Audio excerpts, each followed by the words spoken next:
ಕಾರ್ಯಕ್ರಮ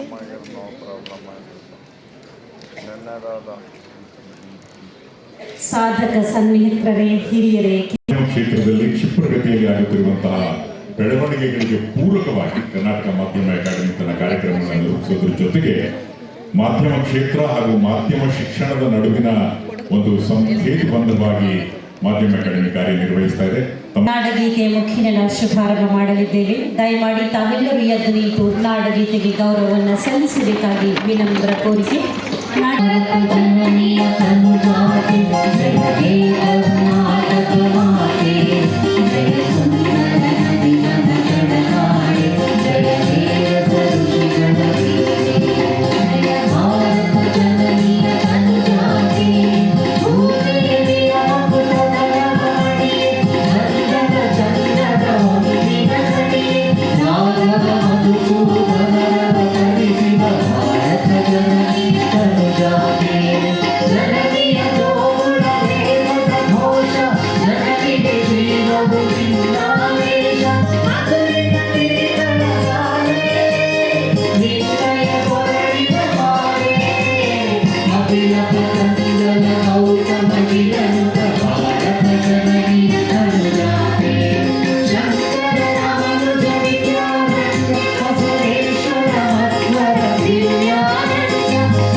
ಕಾರ್ಯದರ್ಶಿ ಕರ್ನಾಟಕ ಮಾಧ್ಯಮ ಅಕಾಡೆಮಿ.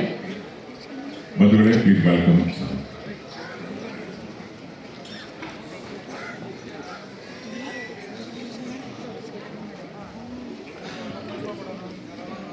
ಎಲ್ರಿಗೂ ನಮಸ್ಕಾರ.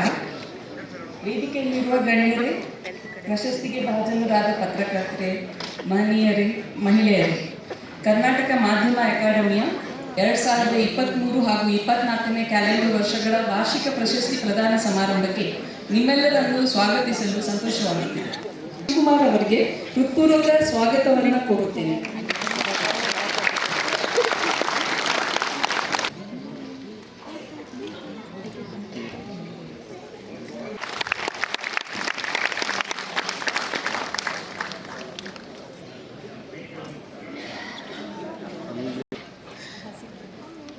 ಅಂತೆಯೇ ಮಾನ್ಯ ಮುಖ್ಯಮಂತ್ರಿಯವರು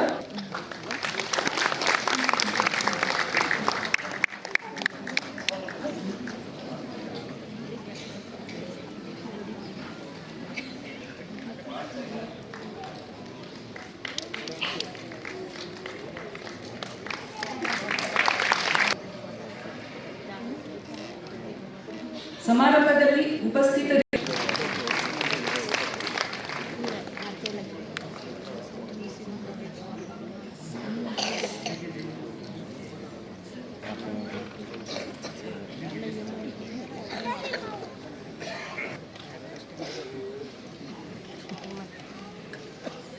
ಕರ್ನಾಟಕ ಮಾಧ್ಯಮ ಅಕಾಡೆಮಿಯಿಂದ ಆಯೋಜಿಸಿರುವ 2023 ಮತ್ತು 2024ನೇ ಸಾಲಿನ ವಾರ್ಷಿಕ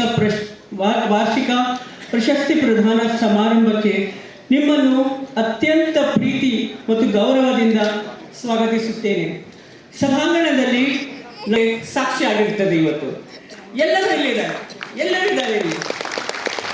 ಇನ್ಫ್ಯಾಕ್ಟ್ ಪಾಸಿಸ್ ಇಲ್ಲ ಅಂತ ಅನ್ಕೋಬಹುದು ನಾವು, ಆದರೆ this auditorium is named after J.N. Tata, the great talents, and they come up with quality journalism in future. Has been helping us in executing all our responsibilities. So we look forward to do more workshops, more events. We already have a workshop.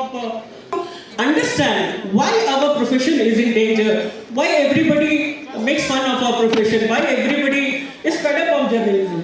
So therefore, the academy wishes 2023 ಮತ್ತು 24ನೇ ಸಾಲಿನ ವಾರ್ಷಿಕ ಪ್ರಶಸ್ತಿ ಪ್ರದಾನ ಸಮಾರಂಭವನ್ನು ಕರ್ನಾಟಕ ಸರ್ಕಾರದ ಸನ್ಮಾನ್ಯ ಉಪಮುಖ್ಯಮಂತ್ರಿಗಳಾದ ಶ್ರೀ ಡಿ.ಕೆ. ಶಿವಕುಮಾರ್ ಅವರು, ಕರ್ನಾಟಕ ಮಾಧ್ಯಮ ಅಕಾಡೆಮಿಯ ಅಧ್ಯಕ್ಷರಾದ ಆಯಿಷಾ ಖಾನಂರವರು, ಹಾಗೆ ಶ್ರೀಮತಿ ಡಿ.ಬಿ. ಕಾವೇರಿ, ಮಾನ್ಯ ಮುಖ್ಯಮಂತ್ರಿಯವರ ಕಾರ್ಯದರ್ಶಿ ಹಾಗೂ ಸರ್ಕಾರದ ಕಾರ್ಯದರ್ಶಿಗಳು ಕೂಡ ಜೊತೆಯಾಗಿದ್ದಾರೆ. ಶ್ರೀ ಕೆ.ವಿ. ಪ್ರಭಾಕರ್ ಅವರು, ನಮ್ಮೆಲ್ಲರ ಮೆಚ್ಚಿನ ಎಲ್ಲರನ್ನ ಪ್ರೀತಿಯಿಂದ ಪಡೆಯುವಂತಹ ಶ್ರೀ ಕೆ.ವಿ. ಪ್ರಭಾಕರ್ ಅವರು, ಮಾನ್ಯ ಮುಖ್ಯಮಂತ್ರಿಗಳ ಮಾಧ್ಯಮ ಸಲಹೆಗಾರರು ಜೊತೆಯಾಗಿದ್ದಾರೆ.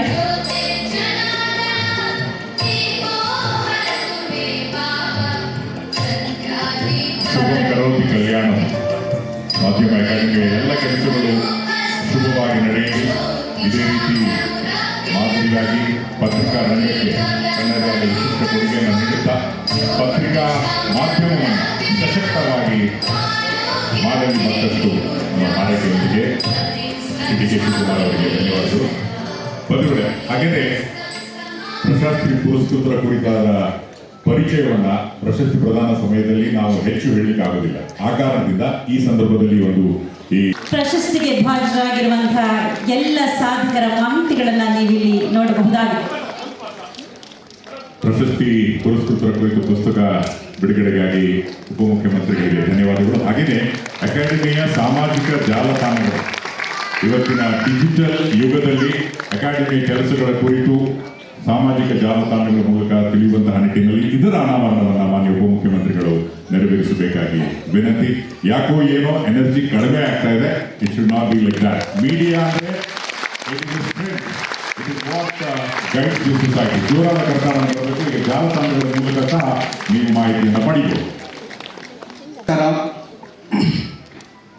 ಕರ್ನಾಟಕ ಮಾಧ್ಯಮ ಅಕಾಡೆಮಿಯ ವಾರ್ಷಿಕ ಪ್ರಶಸ್ತಿ ಪ್ರದಾನ ಸಮಾರಂಭದ ಈ ವೇದಿಕೆಯಲ್ಲಿ ಆಸೀನರಾಗಿರುವ ರಾಜ್ಯದ ಸನ್ಮಾನ್ಯ ಉಪಮುಖ್ಯಮಂತ್ರಿಗಳು, ಪ್ರದೇಶ ಕಾಂಗ್ರೆಸ್ ಸಮಿತಿಯ ಅಧ್ಯಕ್ಷರಾದಂತಹ ಗೌರವಾನ್ವಿತ ಡಿ.ಕೆ. ಶಿವಕುಮಾರ್ ಸರ್ ಅವರೇ, ಮಾಧ್ಯಮ ಅಕಾಡೆಮಿಯ ಅಧ್ಯಕ್ಷರಾದಂಥ ಆಯಿಷಾ ಖಾನಂ ಅವರೇ, ಪತ್ರಕರ್ತರನ್ನು ಕೂಡ ಅಭಿನಂದನೆ ಸಲ್ಲಿಸಲಿಕ್ಕೆ ಇಷ್ಟಪಡ್ತೇನೆ. ಎಲ್ಲರಿಗೂ ಕೂಡ ಹೃತ್ಪೂರ್ವಕವಾದಂತಹ ಅಭಿನಂದನೆಗಳು. ಹಾಗೆಯೇ ಈ ಎಲ್ಲರಿಗೂ ಕೂಡ ಪ್ರಶಸ್ತಿಯನ್ನು ಕೊಡಮಾಡಿರತಕ್ಕಂತಹ ಮಾಧ್ಯಮ ಅಕಾಡೆಮಿಯ ಅಧ್ಯಕ್ಷರು ಹಾಗೂ ಎಲ್ಲ ಸದಸ್ಯರುಗಳ ಸಂದರ್ಭದಲ್ಲಿ ನಾನು ಕೃತಜ್ಞತೆಗಳನ್ನು ಸಲ್ಲಿಸ್ತೇನೆ. ಕಾಣುವಂಥದ್ದು ಒಂದು ಪ್ರೆಸ್ ಕ್ಲಬ್ ಹೊಸ ವರ್ಷದ ಆಚರಣೆ ಸಂದರ್ಭದಲ್ಲಿ ಅವತ್ತು ಎಲ್ಲ ಪತ್ರಕರ್ತರು ಮತ್ತು ಅವರ ಕುಟುಂಬದವರು ಬರ್ತಾರೆ. ಅದು ಬಿಟ್ಟರೆ ಈ ಥರ ಪ್ರಶಸ್ತಿ ಪ್ರದಾನ ಸಮಾರಂಭದಲ್ಲಿ ನಾವು ಪತ್ರಕರ್ತರು ಮತ್ತು ಅವರ ಕುಟುಂಬದವರನ್ನು ಹೆಚ್ಚಾಗಿ ನೋಡೋಕ್ಕೆ ಸಾಧ್ಯ. ಯಾಕೆ ಅಂತಂದರೆ ನಾವು ಏನೇ ಕಾರ್ಯಕ್ರಮ ಮಾಡಿದ್ರು ಕೂಡ ಪತ್ರಕರ್ತರಿಗಾಗಿ ಕಾರ್ಯಕ್ರಮ ಮಾಡಿದ್ರು ಕೂಡ ಅದರಲ್ಲಿ ಭಾಗವಹಿಸುವಂಥ ಪತ್ರಕರ್ತರ ಸಂಖ್ಯೆ ತುಂಬ ಕಡಿಮೆ. ಅದು ಯಾಕೋ ಏನೋ ಗೊತ್ತಿಲ್ಲ, ಪತ್ರಕರ್ತರು ಹೆಚ್ಚಿನ ಸಂಖ್ಯೆಯಲ್ಲಿ ಭಾಗವಹಿಸಿದ್ದಿಲ್ಲ. ಹಲವಾರು ಬಾರಿ ಯೋಜನೆಗಳನ್ನು ಘೋಷಣೆ ಮಾಡಿದ್ರು ಅದು ಕಾರ್ಯರೂಪಕ್ಕೆ ಬರೋಕ್ಕೆ ಸಾಧ್ಯ ಆಗಲಿಲ್ಲ. ಈಗ ನಮ್ಮ ಮುಖ್ಯಮಂತ್ರಿಗಳ ಕಾರ್ಯದರ್ಶಿಗಳು ಮತ್ತು ವಾರ್ತಾ ಇಲಾಖೆಯ ಉಸ್ತುವಾರಿಯನ್ನು ವಹಿಸಿರುವಂತಹ ಕಾವೇರಿ ಮೇಡಮ್ ಅವರು ಈಗಾಗಲೇ 2 ಸುತ್ತಿನ ಮಾಧ್ಯಮ ಅಕಾಡೆಮಿಯ ವಾರ್ಷಿಕ ಪ್ರಶಸ್ತಿ ಎಲ್ಲ ವಿಜೇತರುಗಳೇ, ಬಹಳ ಮೀಡಿಯಾನ ಪ್ರಮುಖ ಲೀಡರ್ಸ್ ಇದ್ದೀರಿ. ಲೀಡರ್ಸ್ ಅಂದರೆ ಬಹಳ ವರ್ಷದಿಂದ ಹಿರಿತನವನ್ನು ಗಳಿಸಿ ತಮ್ಮದೇ ಆದಂಥ ಅನುಭವವನ್ನು ಹೊಂದಂಥ ಎಲ್ಲ ಮಾಧ್ಯಮದ ಸ್ನೇಹಿತರಿದ್ದೀರಿ. ಸುಮಾರು 30-40 ವರ್ಷದಿಂದ ನನಗೂ ಪರಿಚಯ ಇರೋಂಥವೆಲ್ಲ ಕೂಡ ಇಲ್ಲಿದ್ದೀರಿ. ವಿಶೇಷವಾಗಿ ಪ್ರಭಾಕರ್ ಅವರು ಹೇಳಿದಂಗೆ ನಮಗೊಂದು ಸಂತೋಷ ಏನಪ್ಪ ಅಂದರೆ ಮಾಧ್ಯಮ ಸ್ನೇಹಿತರ ಕುಟುಂಬವನ್ನು ಭೇಟಿ ಮಾಡುವಂಥ ಒಂದು ಭಾಗ್ಯ ನನಗೂ ಸಿಕ್ಕಿದೆ. ಸಿದ್ಧವಾದಂಥ ಫಸ್ಟ್ ಈ ಆಡಿಟೋರಿಯಂ ಆಯ್ಕೆ ಮಾಡಿದ್ದೀರಿ, ಅದಕ್ಕೆ ಫಸ್ಟ್ ನಿಮ್ಗೊಂದು ಅಭಿನಂದನೆಗಳು. ಬೇರೆ ಕಡೆ ಎಲ್ಲ ಭಾಳ ಜಂಜಟ ಇರ್ತದೆ. ನಿನ್ನೆ ಕ್ಯಾನ್ಸಲ್ ಮಾಡಬೇಕು ಅನ್ನೋದು ರಾತ್ರಿ ನಿನ್ನೆ ಚೀಫ್ ಮಿನಿಸ್ಟರ್ ಆರೋಗ್ಯ ಉಚ್ಚಾರಿಸಕ್ಕೆ ಹೋಗಿದ್ದೆ. ಎಲ್ಲ ಕ್ಯಾನ್ಸಲ್ ಮಾಡಿಬಿಟ್ಟಿದ್ದೀನಿ ಇದಕ್ಕೆ ಅಂತ ಹೇಳಿದ್ರು. ನಾನು ಆಯಿತು ಅಂತೇಳಿ ಎಲ್ಲ ಕ್ಯಾನ್ಸಲೇಷನ್ ತಂದ್ಕೊಂಡಿದ್ದೆ. ಆಮೇಲೆ ಒತ್ತಡ ಶುರು ಆಯಿತು. ಪಾಪ ಎಲ್ಲ ಬಂದ್ಬಿಟ್ಟಿದ್ದಾರೆ ಹೊರಗಡೆಯಿಂದ ಅಂತ. ಚೀಫ್ ಮಿನಿಸ್ಟರ್ ಹೋದ್ರು, ಇಲ್ಲ ಹೋಗ್ಬೇಕು ಅಂತೇಳಿ ಕೊನೆಗೆ ನಿರ್ದೇಶನ ಬಂತು. ಸೊ ಅದಕ್ಕೆ ನಾನು ಇವತ್ತು ಒಪ್ಕೊಂಡು ಸ್ವಲ್ಪ ಹಂಗೂ ಬೇರೆ ಬೇರೆ ಪ್ರೋಗ್ರಾಮ್ಸ್ ಇತ್ತು, ತಡವಾಗಿ ಬಂದಿದ್ದೇನೆ. ಇನ್ನು ಕೆಲವು ಎಮರ್ಜೆನ್ಸಿ ನಮ್ಮ ಗ್ಲೋಬಲ್ ಇನ್ವೆಸ್ಟರ್ಸ್ ಮೀಟಿಂಗ್ ನಡೀತಾ ಇದೆ, ಅದರದ್ದು ಒಂದು ಇಂಪಾರ್ಟೆಂಟ್ ಮೀಟಿಂಗು ಮುಖ್ಯಮಂತ್ರಿ ಪರವಾಗಿ 12 ಗಂಟೆಗೆ ಬರ್ತೀನಿ ಅಂತ ಹೇಳಿದೆ. ಸೊ ಅದಕ್ಕೆ ಜಾಸ್ತಿ ಟೈಮ್ ತಗೋಬೇಡಿ ಅಂತ ರಿಕ್ವೆಸ್ಟ್ ಮಾಡಿದ್ದೀನಿ. ತಾವೆಲ್ಲ ಕ್ಷಮಿಸಬೇಕು. ತಾವೆಲ್ಲ ಹೆಚ್ಚಿನ ಸಂಖ್ಯೆಯಲ್ಲಿ ತಾವೆಲ್ಲ ತಮ್ಮ ಕುಟುಂಬದವರ ಮಾಡಿದಂಥ ಸೇವೆಯನ್ನು, ನೀವು ಮಾಡಿದಂಥ ಅದಕ್ಕೆ ತ್ಯಾಗವನ್ನು ಗಮನದಲ್ಲಿ ಇಟ್ಕೊಂಡು ತಾವು ಕೂಡ ಸಂತೋಷ ಪಡಲಿಕ್ಕೆ ತಾವು ಬಂದಿದ್ದೀರಿ. ನಿಮ್ಮೆಲ್ಲರೂ ಕೂಡ ಭಗವಂತ ಒಳ್ಳೇದು ಮಾಡಲಿ ಅಂತೇಳಿ ಪ್ರಾರ್ಥನೆ ಮಾಡಲಿಕ್ಕೆ ಬಯಸ್ತೇನೆ. ಐಷಾ ಅವರು ಹೇಳ್ತಾ ಇದ್ರು, ಮಹಾತ್ಮ ಗಾಂಧೀಜಿಯವರು ಹೇಳಿದ್ರು ಒಂದು ಮಾತು, ಪತ್ರಿಕಾ ಉದ್ಯಮ ಒಂದು ಏಕೈಕ ಗುರಿ ಜನರ ಸೇವೆ ಮತ್ತು ದೇಶ ಸೇವೆ ಅಂತ ಮಾತನ್ನು ಕೂಡ ಅವರು ಸ್ಮರಿಸ್ಕೊಳ್ತಾ ಇದ್ರು. ನಾವು ಕೂಡ 100 ವರ್ಷ ಮಹಾತ್ಮ ಗಾಂಧೀಜಿಯವರು ಈ ದೇಶಕ್ಕೆ ಸ್ವಾತಂತ್ರ್ಯದ ನಾಯಕತ್ವವನ್ನು ವಹಿಸಿಕೊಂಡದ್ದನ್ನು ಈ ವರ್ಷ ನಾವು ಬಹಳ ಸಂಭ್ರಮದಿಂದ ನಾವು ಆಚರಣೆ ಮಾಡ್ತಾ ಇದ್ದೇವೆ. ಇವತ್ತು ನಾನು ಯಾರು ಟೀಕೆ ಮಾಡುತ್ತಲೂ ಅರ್ಥ ಇಲ್ಲ. ಒಂದು 7-8 ವರ್ಷದಿಂದ ನಾನು ಜಯಲಲಿತಾ ಅವ್ರು ಬದುಕಿದ್ರು. ಆ ಬದುಕಿದಂಥ ಸಂದರ್ಭದಲ್ಲಿ ಗವರ್ನರ್ ಮೀಟ್ ಮಾಡಕ್ಕೆ ಹೋಗಿದ್ದೆ ನಾನು. ಆಗ ಗವರ್ನರು ನಮ್ಮ ತಮಿಳುನಾಡು ಮಾಧ್ಯಮದ ಸ್ನೇಹಿತರು ಐಷಾ ಅವ್ರು ಹೇಳಿದಾಗೆ ಒಂದು ಫೇಕ್ ನ್ಯೂಸ್ ಇದೆಯಲ್ಲ, ಇದನ್ನು ನೀವು ಯಾವ ರೀತಿ ನಿಮ್ಮಲ್ಲೇ ನಿಯಂತ್ರಣ ಮಾಡ್ಕೊಳ್ತೀರೋ ನನಗೆ ಅರ್ಥ ಆಗ್ತದೆ. ಇದನ್ನು ನಾನು ನೋಡಿ ಈಗ ನಾನು ಲಾಸ್ಟ್ ಟೈಮ್ ಯಾವುದೋ ಒಂದು ನಿಮ್ಮ ಪ್ರಶಸ್ತಿ ಪ್ರದಾನಕ್ಕೆ ಹೋಗಿದ್ದೆ ನಾನು ಪ್ರೆಸ್ ಕ್ಲಬ್ನಲ್ಲಿ. ಆಗ ಒಂದು ಘೋಷಣೆ ಮಾಡಿದ್ರು, 1ನೇ ತಾರೀಕೇನೋ ಅಂತ ಕಾಣ್ತದೆ. ನನ್ನ ಮನೇಲಿ ನನ್ನ ಮಗಳೇ ಹೇಳ್ತಾ ಇದ್ದಾರೆ, ಇದೆಲ್ಲ ನೋಡಿ ಮಾಧ್ಯಮದಲ್ಲಿ ಬೆಳಗ್ಗೆ ಸಾಯಂಕಾಲ ಅವರು ಟಿವಿನಲ್ಲಿ ನೋಡ್ತಿರ್ಲಿಲ್ಲ. ನಾನು ಈ ಇಡಿ ಕೇಸು ಈ ಜೈಲಿಗೆ ಹೋದ್ಮೇಲೆ ದಿನ ನನ್ನ ಫ್ಯಾಮಿಲಿ ಮೆಂಬರ್ಸ್ ಸ್ವಲ್ಪ ಟಿವಿ ನೋಡೋಕೆ ಶುರು ಮಾಡ್ಬಿಟ್ಟಿದ್ದಾರೆ. ನಮ್ಗಿಂತ ಜಾಸ್ತಿ ಆಗ ಅಪ್ಡೇಟ್ ಮಾಡ್ತಾರೆ. ನನ್ನ ಮಗಳು ಹೇಳ್ತಾರೆ, ಅಪ್ಪ ಈಗ ನಾವು ಏನಾದ್ರು ಮಾಡಿ ಒಂದು ಮೀಡಿಯಾ ಇನ್ಸ್ಟಿಟ್ಯೂಟ್ನ ನಾವು ಪ್ರಾರಂಭ ಮಾಡಬೇಕು, ಆಗ ಮಾತ್ರ ನನಗೆ ಇದ್ರ ಏನು ಅನ್ನೋದು ನನಗೆ ಅರ್ಥ ಆಗ್ತದೆ ಅಂತೇಳಿ ಈ ವರ್ಷದಿಂದ ನಮ್ಮ ಇನ್ಸ್ಟಿಟ್ಯೂಟಲ್ಲಿ, ಮ್ಯಾನೇಜ್ಮೆಂಟ್ ಇನ್ಸ್ಟಿಟ್ಯೂಷನಲ್ಲಿ, ನಮ್ಮ ಕಾಲೇಜಲ್ಲಿ ನಾನು ಒಂದು ಮೀಡಿಯಾ ಮಾಸ್ ಕಮ್ಯುನಿಕೇಷನ್ಸು ಮತ್ತು ಮೀಡಿಯಾ ಇನ್ಸ್ಟಿಟ್ಯೂಟ್ನ ಪ್ರಾರಂಭ ಮಾಡಬೇಕು ಅಂತೇಳಿ. ಏಕೆಂದರೆ ಹೊಸ ಜನ್ರೇಷನ್ಗೆ ಇವತ್ತು ಬರ್ತಾ ಇರೋಂಥ ಆರ್ಟಿಫಿಷಿಯಲ್ ಇಂಟೆಲಿಜೆನ್ಸು, ಇವತ್ತು ಬರ್ತಾ ಇರೋಂಥ ಸೋಷಿಯಲ್ ಮೀಡಿಯಾ, ಇವತ್ತು ಬರ್ತಾ ಇರೋಂಥ digital media, print media, electronic media ಇವೆಲ್ಲ ನೋಡಿದ್ರೆ ಭಾಳ ದೊಡ್ಡ ಸ್ಕೋಪು. ವಿತೌಟ್ ಮೀಡಿಯಾ ಇಲ್ಲದೆ ಯಾವ ಸೆಕ್ಷನ್ನು, ನಾನು ರಾಜಕಾರಣ ಸರ್ಕಾರ ಅಂತಲ್ಲ, ಪ್ರತಿಯೊಂದು ಸಾಮಾನ್ಯವಾಗಿ ಜನರ ಬದುಕಿನಲ್ಲಿ ಪ್ರತಿಯೊಂದು ಕೂಡ ಅಡ್ವರ್ಟೈಸ್ಮೆಂಟು ಇವತ್ತು ಏನಿದೆ, ಅಡ್ವರ್ಟೈಸ್ಮೆಂಟ್ ಇಲ್ಲದೆ ಏನು ನಾವು ಸಾಧನೆ ಮಾಡಲಿಕ್ಕೆ ಸಾಧ್ಯನೇ ಇಲ್ಲ. ಭಾರತೀಯ ಪತ್ರಿಕೆಯನ್ನು ಹುಟ್ಟು ಹಾಕಿದ್ದಾಗಿ ತಿಳಿಸಿದ್ದಾರೆ. ಇದರ ಜೊತೆಗೆ ಮಾಡಿಕೊಳ್ಳುವ ಮುನ್ನ ಈ ಎಲ್ಲ ಸಾಧಕರಿಗೆ Shri Susheelendra T Nayak, professor Shri Shashikant S Shemballi 2022ನೇ ಸಾಲಿನಲ್ಲಿ ಹಂಪಿ ಕನ್ನಡ ವಿಶ್ವವಿದ್ಯಾಲಯ ಕುರಿತ ಸತತ 2 ತಿಂಗಳ ಸರಣಿ ವರದಿಗಳು ರಾಜ್ಯ ವಿಧಾನಮಂಡಲದ ಉಭಯ ಸದನಗಳಲ್ಲೂ ಚರ್ಚೆಗೆ ಗ್ರಾಸವಾಗಿತ್ತು. ಬಳ್ಳಾರಿ ಹೊಸಪೇಟೆಯಲ್ಲಿ ಕಾರ್ಯನಿರ್ವಹಿಸಿದ್ದ ವರದಿಗಾರಿಕೆ ಇವರ ಸಾಮರ್ಥ್ಯವನ್ನ ಸಾಬೀತುಪಡಿಸಿದೆ. ಇನ್ನು ಮಧು ಜವಳಿ ಬಗ್ಗೆ ದೇಶ ಪರಿಣಿತಿ ಭಾರತ ಹಾಗೂ England, Australia, New Zealand, West Indies, Sri Lanka ಸೇರಿದಂತೆ ಹಲವು ಟೆಸ್ಟ್ ಹಾಗೂ ಏಕದಿನ ಸರಣಿ ಪಂದ್ಯಗಳ ವರದಿಯಾದರೆ ಈವರೆಗೂ 4 T20 ವಿಶ್ವಕಪ್ ಹೀಗೆ ಸಾಲು ಬೆಳೀತಾನೆ ಇದೆ. ಡೆಕ್ಕನ್ ಹೆರಾಲ್ಡ್ ಪತ್ರಿಕೆ ಕ್ರೀಡಾ ವಿಭಾಗದ ಸಂಪಾದಕರಾಗಿ ಕಾರ್ಯನಿರ್ವಹಿಸ್ತಾ ಇದ್ದಾರೆ ಶ್ರೀ ಮಧು ಜವಳಿ ಅವರಿಗೆ ಅಭಿನಂದನೆಗಳು. ಶ್ರೀ ಆನಂದ ಪರಮೇಶ್ವರ ಬೈದನ ಮನೆ ಪ್ರಸ್ತುತ ಸುವರ್ಣ ನ್ಯೂಸ್ ಸುದ್ದಿವಾಹಿನಿಯ ರಾಜಕೀಯ ವಿಭಾಗದ ಮುಖ್ಯಸ್ಥರು, ತನಿಖಾ ವರದಿಯಲ್ಲಿ ಸಿದ್ಧಹಸ್ತರು, ಹಲವು ಜನಪರ ವಾಣಿಜ್ಯ ವಿಭಾಗದಲ್ಲಿ ಕೆಲಸವನ್ನ ಮಾಡಿದ್ದಾರೆ. ವೃತ್ತಿ ಬದುಕಿನ ವಿಶೇಷವಾಗಿದೆ. ಹಣಕಾಸು ಮಾರುಕಟ್ಟೆ, ಬಂಡವಾಳ ಮಾರುಕಟ್ಟೆ, ಬಜೆಟ್, ಆರ್ಥಿಕ ತಜ್ಞರ ಸಂದರ್ಶನ, ಬಜೆಟ್ ಪೂರ್ವ ಸಮೀಕ್ಷೆ, ಉಳಿತಾಯ ಯೋಜನೆಗಳು ಮತ್ತಿತರ ವಾಣಿಜ್ಯ ವಿಷಯಗಳ ಕುರಿತು ಹಲವಾರು ಶ್ರೀ ಜಯಪ್ರಕಾಶ್ ಬಗ್ಗೆ ಮಾಡಿಸಿಕೊಂಡು ರೈತರಿಗೆ ಉಂಟಾಗುತ್ತಿದ್ದ ಅಪಾರ ಪ್ರಮಾಣದ ನಷ್ಟವನ್ನು ಸರಣಿ ಲೇಖನಗಳ ಮೂಲಕ ಸರ್ಕಾರದ ಗಮನವನ್ನು ಶ್ರೀ ಇಬ್ರಾಹಿಂ ಅವರಿಗೆ ಅಭಿನಂದನೆಗಳು. ಶ್ರೀ ಪುಂಡಲಿಕ ಬಿ ಬಾಳೋಜಿ 25 ವರ್ಷಗಳ ಅನುಭವವನ್ನು ಹೊಂದಿದ್ದಾರೆ. ವಿಜಯ ಕರ್ನಾಟಕ, ಕರ್ನಾಟಕ ಟೈಮ್ಸ್ ಹಾಗೂ ವಿದ್ಯುನ್ಮಾನ ಮಾಧ್ಯಮಗಳಲ್ಲಿ ವರದಿಗಾರರಾಗಿ ಸೇವೆಯನ್ನ ಸಲ್ಲಿಸಿದ್ದಾರೆ. ಅವರ ಎಲ್ಲ ಸಾಧನೆಗಳಿಗೆ ನಿಮ್ಮೆಲ್ಲರ ಸಾಕ್ಷಿಯ ಸಮ್ಮುಖದಲ್ಲಿ ಪ್ರಶಸ್ತಿಯ ಗೌರವ.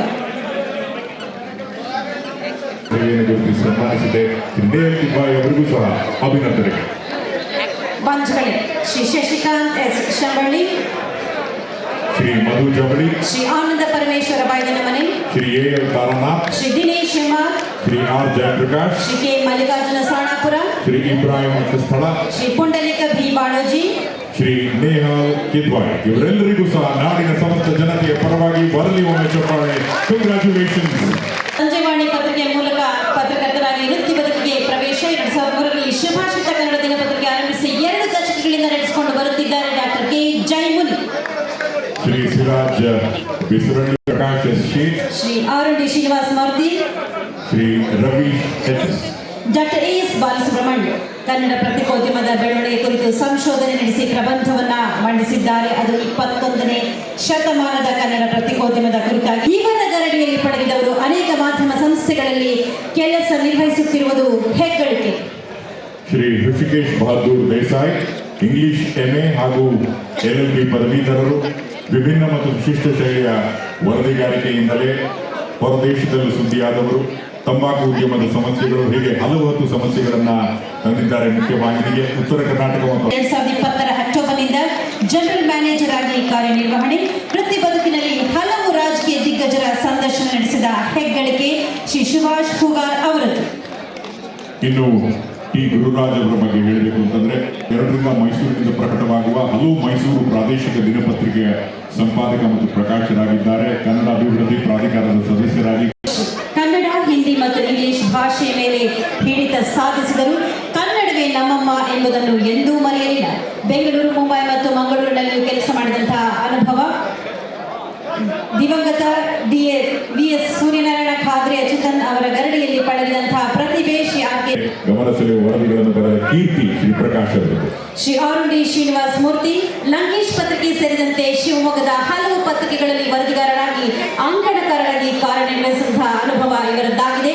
ಪತ್ರಿಕೋದ್ಯಮದ ಜೊತೆಗೆ ರಂಗಭೂಮಿ, ಜನಪದ ಕ್ಷೇತ್ರಗಳಲ್ಲೂ ಗುರುತಿಸಿಕೊಂಡು ಶ್ರೀ ಭಾನುಪ್ರಕಾಶ್ ಚಂದ್ರ ವಿಶೇಷವಾಗಿ 2020 ಮತ್ತು 2021ನೇ ಸಾಲಿನ ಕೋವಿಡ್ ಸಮಯದಲ್ಲಿ ದೇಶದ ವಲಸೆ ಕಾರ್ಮಿಕರ ಯಾತನೆ, ಉದ್ಯೋಗ ಕಳೆದುಕೊಂಡು ಬೀದಿಗೆ ಬಂದವರ ಸಂಕಷ್ಟ, ಮೃತರ ಅಂತ್ಯ ಸಂಸ್ಕಾರ ತಾಲೂಕಿನ ಕಿರಿಗಾಡು ಹೋಬಳಿಯ ದೇಶಮಳ್ಳಿ ಗ್ರಾಮದಲ್ಲಿ ಜನನ, ಹೊಸದಿಗೆ ಅದಾದ ಮೇಲೆ 1999ರಿಂದ ವಿಜಯ ಕರ್ನಾಟಕ ಪತ್ರಿಕೆಯಲ್ಲಿ ಉಪಸಂಪಾದಕರ 1969ರಲ್ಲಿ ಜನನ.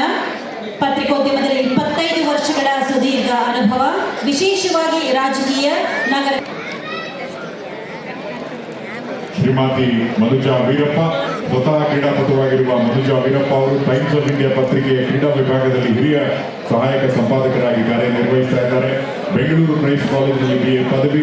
ಪ್ರಾಣಿ ಪಕ್ಷಿಗಳಿಗಾಗಿ ಕೆರೆ ಮೀಸಲಿಟ್ಟ ಗ್ರಾಮಸ್ಥರ ಕುರಿತು ವರದಿ ಸೇರಿದಂತೆ ಒಟ್ಟು 4 ಬಾರಿ ಪತ್ರಕರ್ತರ ಸಂಘದ ವಿದ್ಯುನ್ಮಾನ ಪ್ರಶಸ್ತಿ ಪಡೆದ ಹಿರಿಯ ವರದಿಗಾರ ಎಂಬ ಹೆಗ್ಗಳಿಕೆ ಇವರಿಗಿದೆ. ಶ್ರೀ ಜಿ.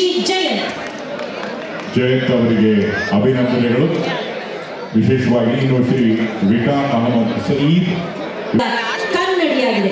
ಕಾರ್ಯಕ್ರಮದ ಕೊನೆಯಲ್ಲಿ ತೆರೆಯಲ್ಲಿ ಸಮಯದ ಅಭಾವ ಇರೋದ್ರಿಂದ ಮುಂದಿನ ಪ್ರಶಸ್ತಿ ಪ್ರದಾನಕ್ಕೆ ತೆರಳಬೇಕು.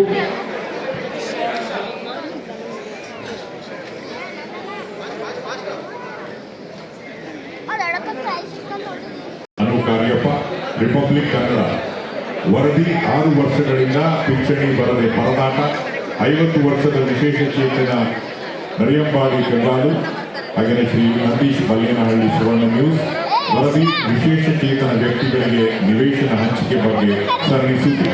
ಶ್ರೀರ ಪ್ರಶಸ್ತಿ, ವಿಗತ ಪ್ರಶಸ್ತಿ ಅನುಭವದ ಬಳಿಕ ದೇವರ ಅವರು ನಾನಾ ವಿದ್ಯುನ್ಮಾನ ಮಾಧ್ಯಮದಲ್ಲಿ ವರದಿಗಾರರಾಗಿ ಕಾರ್ಯನಿರ್ವಹಿಸಿದ್ದಾರೆ. ಅವುಗಳಲ್ಲಿ ಸಾಲಿನ ಶ್ರೀ ನಂದೀಶ್ ಮಲ್ಲೇನಹಳ್ಳಿ ಇವರಿಗೂ ಸಹ ಪ್ರಶಸ್ತಿ ದೊರೆತಿದ್ದಾರೆ. ಸುಮಾರು 250ಕ್ಕೂ ಹೆಚ್ಚು ಮಂದಿ ಅಂಗವಿಕಲರಿಗೆ ನಿವೇಶನ ಹಂಚಿಕೆ ಮಾಡುವ ವಿಚಾರದಲ್ಲಿ ಬೆಂಗಳೂರು ನಗರ ಜಿಲ್ಲಾಡಳಿತ ವಿಳಂಬ ಧೋರಣೆ ಅನುಸರಿಸುತ್ತಿರುವ ಬಗ್ಗೆ ಏಷ್ಯಾನೆಟ್ ಸುವರ್ಣ ಟಿವಿ ಬೆನ್ನು ಬಿಡದೆ ನಿರಂತರ ವರದಿಗಳನ್ನು ಬಿತ್ತರಿಸಿ ಸರ್ಕಾರದ ಸ್ಥಳೀಯ ಆಡಳಿತ ಕಟ್ಟೆ ಪ್ರಶಸ್ತಿ. ಶ್ರೀ ಶಿವಾನಂದ ಗೊಂಬೆ ಹುಬ್ಬಳ್ಳಿ. ಶಿವಾನಂದ ಅವರು ಪತ್ರಿಕೋದ್ಯಮದ ಡೆಸ್ಕ್ ವಿಭಾಗಕ್ಕೆ ಬಂದಂಥವರು. ಕನ್ನಡಪ್ರಭದ ಹುಬ್ಬಳ್ಳಿ ಮತ್ತು ಬೆಳಗಾವಿ ವಿಭಾಗದಲ್ಲಿ ಸುಮಾರು 4 ವರ್ಷಗಳ ಕಾಲ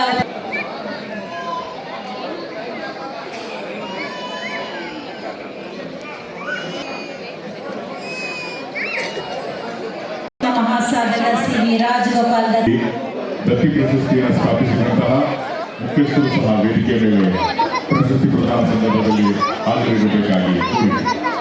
ಶ್ರೀ ಡಾಕ್ಟರ್ ಬಿ.ಆರ್. ಅಂಬೇಡ್ಕರ್ ಮೂಕನಾಯಕ ಪ್ರಶಸ್ತಿ ಹಾಗೂ ಚಿಹ್ನೆ ನಿಧಿ ವತಿಯಿಂದ ಮಾಧ್ಯಮ ಮಹಾಸಾಧಕ ಸಿ.ವಿ.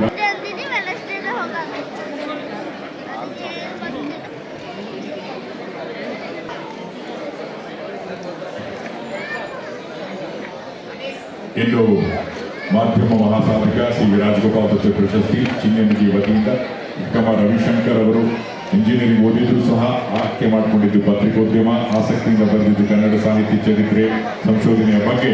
ಚಿತ್ರದುರ್ಗ, ಧಾರವಾಡ, ಬೀದರ್, ಬೆಂಗಳೂರು ಸೇರಿದಂತೆ ರಾಜ್ಯದ ನಾನಾ ಜಿಲ್ಲೆಗಳಲ್ಲಿ 30 ವರ್ಷಗಳ ಕಾಲ ವರದಿಗಾರರಾಗಿ ಸೇವೆ ಸಲ್ಲಿಸಿದ್ದಾರೆ. ಹಾಗೆಯೇ ಮರಡಿಹಳ್ಳಿ ಬರೆಯಿರುವ ಫಿಲೋಲಾದ ಕುರಿತು ಅಧ್ಯಯನ. ಈ ನಡುವೆ ಗೋರ ವೈಚಾರಿಕ ಕೃತಿಯನ್ನು ದತ್ತಿ ಪ್ರಶಸ್ತಿಯ ಸ್ವೀಕಾರಕ್ಕಾಗಿ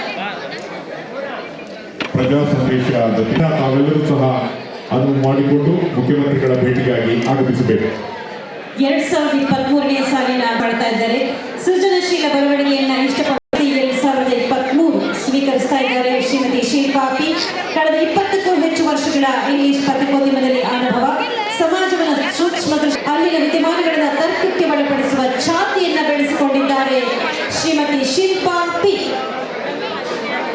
ಪತ್ರಿಕೋದ್ಯಮದ ಬಗ್ಗೆ ಆಸಕ್ತಿಯನ್ನು ಬೆಳೆಸಿಕೊಂಡಂತವರು ಶ್ರೀ ಮೊಹಮ್ಮದ್ ಅಖಿಲ್ ಓಡಿಗು ಅವರಿಗೆ. ಶ್ರೀ ಪ್ರಭು ಅಡವಿ ಆಳ ಅಭಿಮಾನ ಪ್ರಶಸ್ತಿ ಬಂದಿದ್ದಾರೆ, ಅವರಿಗೆ ಅಭಿನಂದನೆ. ಆಂದೋಲನ ಪ್ರಶಸ್ತಿ 2024ರ ಆಂದೋಲನ ಪ್ರಶಸ್ತಿಗೆ ಹೊಸಪೇಟೆ ಟೈಮ್ಸ್ ಹೊಸಪೇಟೆ ಅವರು ವೇದಿಕೆಗೆ ಆಗಮಿಸಬೇಕು.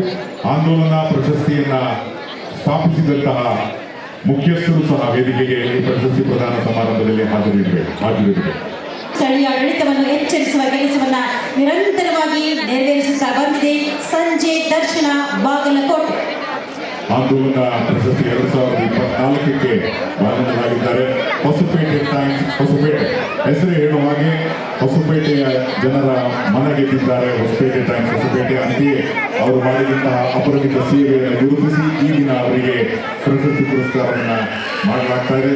ಹೊಸಪೇಟೆ ಟೈಮ್ಸ್ ಕಳೆದ 4 ದಶಕಕ್ಕೂ ಹೆಚ್ಚು ಕಾಲದಿಂದ ಬಳ್ಳಾರಿ, ವಿಜಯನಗರ ಜಿಲ್ಲೆಯ ವ್ಯಾಪ್ತಿಯಲ್ಲಿರುವ ಜನರ ನಾಡಿ ಬಡಿತವಾಗಿದೆ. ಈ ಪತ್ರಿಕೆ ಸುದ್ದಿಗಳ ಜೊತೆಗೆ ಪ್ರಚಲಿತ ವಿಚಾರಗಳಿಗೆ ಹೆಚ್ಚು ಒತ್ತು ಕೊಟ್ಟು ಉದಯೋನ್ಮುಖ ಎಲ್ಲ ಸವಾಲುಗಳನ್ನು ಎದುರಿಸಿ ಕನ್ನಡ ಚಿತ್ರರಂಗವನ್ನು ಒಳಹೊಕ್ಕು ನೋಡುವಂತಹ ಸುವರ್ಣಾವಕಾಶ ಅವರಿಗೆ ಸಾಧ್ಯವಾಯಿತು. 2006ರಿಂದ 14 ವರ್ಷಗಳ ಒಂದು ಜೋರ ಚಪ್ಪಾಳೆಯನ್ನು ಕೊಟ್ಟು ವಂದಿಸಿ ಅಭಿನಂದಿಸಿ. ಸರ್ ನಿಂತ್ಕೊಳ್ಳಿ ಸರ್ ಸರ್ ಇಲ್ಲ ನೀಡೋರು ಥ್ಯಾಂಕ್ ಯು